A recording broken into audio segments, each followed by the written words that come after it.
nombre del Padre, del Hijo y del Espíritu Santo. Un par de anuncios. Primero, que después de la misa hay desayuno aquí a un lado de la iglesia.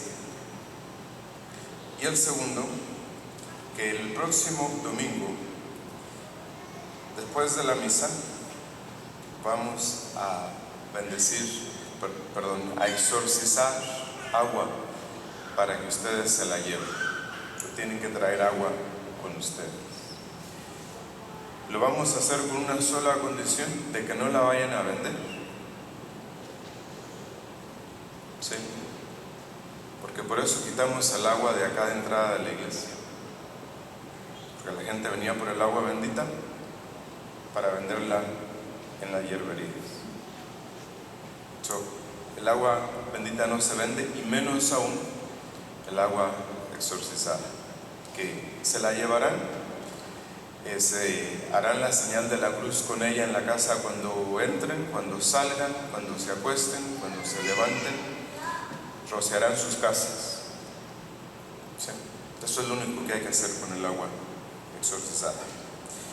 Después de la misa traen sus galones y los ponen aquí encima del comulgatorio para hacer el rito de la exorcización del agua.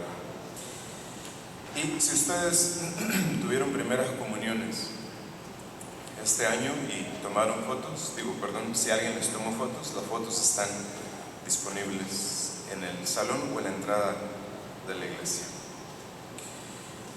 Muy bien, pues la liturgia pone a nuestra consideración la liberación del pueblo de Israel de la esclavitud de Egipto, para darnos a entender la importancia de la correspondencia a la gracia y a todos los favores que hemos recibido de Dios. Entonces, si podemos imaginarnos al pueblo de Israel detenido en medio del desierto, en aquella vastedad infinita, el cual oprime sus corazones y fatiga su vista con su aridez y su eterna monotonía. Entonces, por eso se vuelven nostálgicos hacia los placeres y el pecado en Egipto. Y para distraer su aburrimiento, pues se fabrican un becerro de oro y comienzan a bailar a su alrededor. Otros se entregan frenéticamente a la lujuria y a la idolatría abominables. Y otros, en fin, se subordinan y comienzan a murmurar en contra de Dios y de Moisés. Estas infidelidades atraen sobre ellos el castigo de Dios. Y como dice la epístola, en un solo día murieron 23,000, los que se habían entregado a la lujuria. Y otros murieron mordidos por serpientes venenosas, y los que hablaban de Dios y de Moisés son exterminados por el ángel exterminador. Este es el cuadro primero que nos ofrece la liturgia de la epístola de San Pablo a los Corintios, y el segundo cuadro nos lo presenta el Evangelio, que entra Jesús para el Domingo de Ramos, que es el Evangelio de entonces. Entra y fuera de la ciudad contempla Jerusalén y llora, y le dice: si conocieras al menos en este día lo que puede traerte la paz. Y llora por tres cosas: por la infidelidad de Jerusalén, por no haber conocido a Cristo, y por lo que le espera a la ciudad de Jerusalén. Entonces, la misma epístola nos dice que todas estas cosas sucedieron para nuestro escarmiento, dice San Pablo. Entonces, lo que leemos en la epístola y lo que nos presenta el Evangelio acerca de la infidelidad de Jerusalén nos puede suceder a nosotros y de hecho nos sucede todos los días, a mucha gente. Si ustedes contemplan lo que sucede todos los días, lo que vemos en las noticias, ninguna de las cosas sucede nada más porque sí. Detrás de todo está Dios, que acomoda las cosas, que corrige a sus hijos, que castiga a sus hijos. Sí, nosotros hemos sido sacados de la esclavitud del pecado por el santo bautismo y hemos sido internados en este largo peregrinar en el árido desierto de la vida, en el cual tenemos que pasar muchos años. Y entonces, porque Dios sabe nuestra debilidad, Él hizo lo suyo en la alianza del bautismo y nos pidió a nosotros que hiciéramos lo que a nosotros nos toca hacer. Hicimos 3 muestras de renuncia a Satanás y 3 muestras de la fe en Dios, en Cristo, en el Espíritu Santo, en la iglesia, en la vida eterna. Entonces, podríamos preguntarnos, ¿no fue el pueblo de Israel escogido de entre todos los pueblos de la tierra? ¿No poseyó los patriarcas los 10 mandamientos, el culto verdadero a Dios y el sacrificio? ¿No habitó Dios Él mismo en el templo de Jerusalén? Dios mismo guió al pueblo de Israel por una nube, hizo una alianza con él, y a pesar de todo eso, el pueblo de Israel claudicó y fue infiel a Dios. Entonces, el pueblo peregrinando a través del desierto que nos presenta la epístola, en él nos reconocemos a nosotros mismos.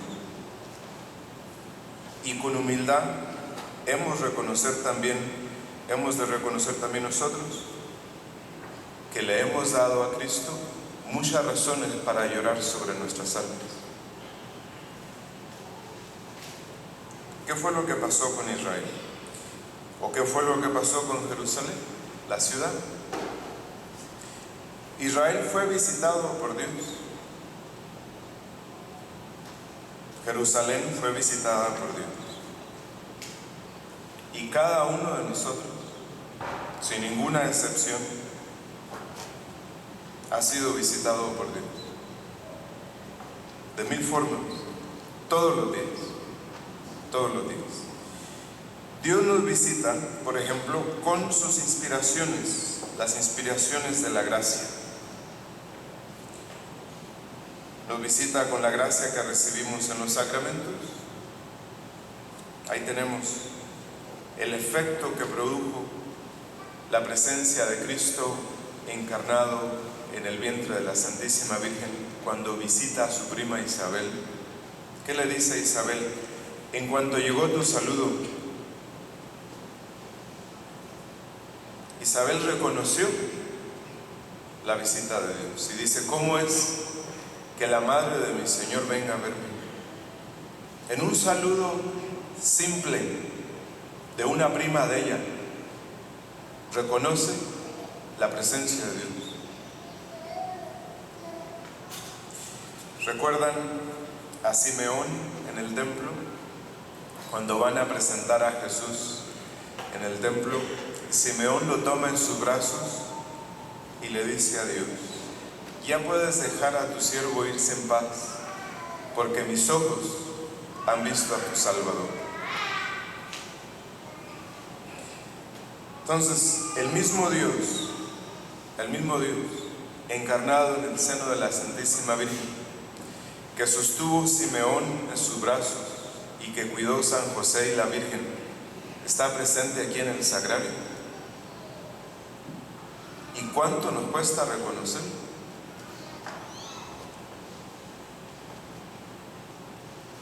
Sí. Si no lo reconocemos aquí, no lo vamos a reconocer en ninguna otra parte. ¿Sí?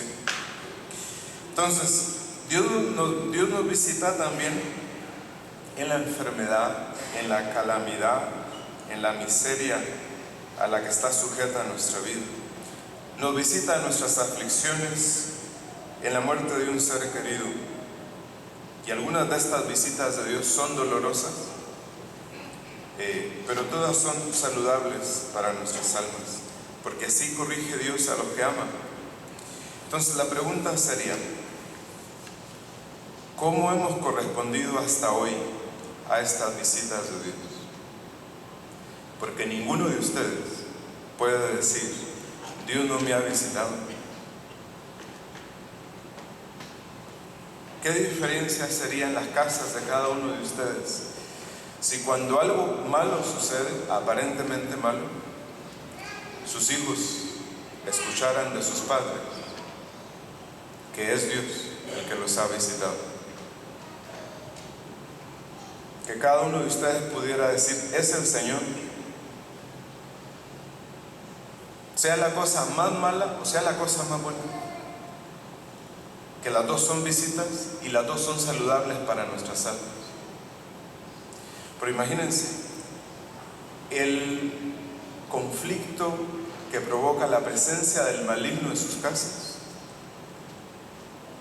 porque sucede algo malo y todo se derrumba, empezando por el hombre, por el padre de familia. No reconocer a Dios en esas visitas es desaprovechar una gracia que jamás volvemos a tener. Entonces yo tendría que preguntarles, ¿qué es lo que hemos de esperar que suceda entonces cuando no reconocemos las visitas de Dios? ¿Pueden traer hoy a la memoria aquella enfermedad extraña que tuvieron, aquel accidente que les sucedió, el saludo de alguien, el buen ejemplo de alguien, su trabajo bien terminado, con perfección? Todas esas han sido visitas de Dios. Por eso dice nuestro Señor, si conocieras al menos hoy lo que puede traerte la paz. ¿Y qué es lo que nos puede traer la paz? Primero y sobre todo, el reconocimiento de la presencia de Dios, de su providencia detrás de todas las cosas.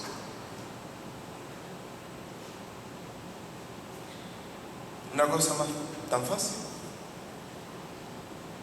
¿Por qué fijarse en las causas segundas, que son los demás? Eso no importa. Aquí lo que importa es reconocer a Cristo en medio de los acontecimientos diarios de toda la vida. ¿Dónde quiere Cristo que ustedes lo reconozcan a Él si no es en el trabajo? Bien hecho, por amor a Dios. En medio de la casa, en la procuración de la paz en medio de la casa, de la promoción de la paz, de la defensa de la paz en la casa.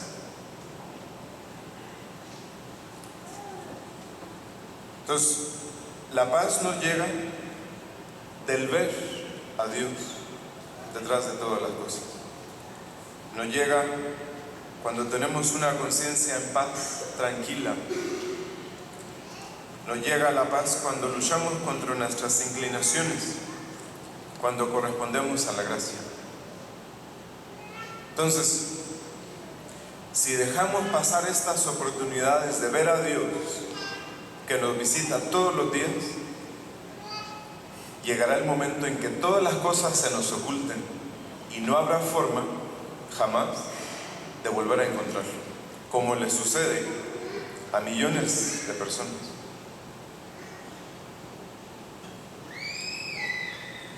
No dejemos de ver a Dios. Es Cristo quien pasa todos los días. Estemos atentos a su visita y demostrémosle la mejor correspondencia. Sí. Un día va Jesús a visitar a sus amigos en Betania, Marta y María y Lázaro. Y con toda la confianza del mundo Así, con la mayor naturalidad, le dice Marta a Jesús: ¿por qué no le dices a mi hermana que me ayude? Y él le dice: tantas cosas que te preocupan, cuando una sola es necesaria, y esa única cosa es la gracia.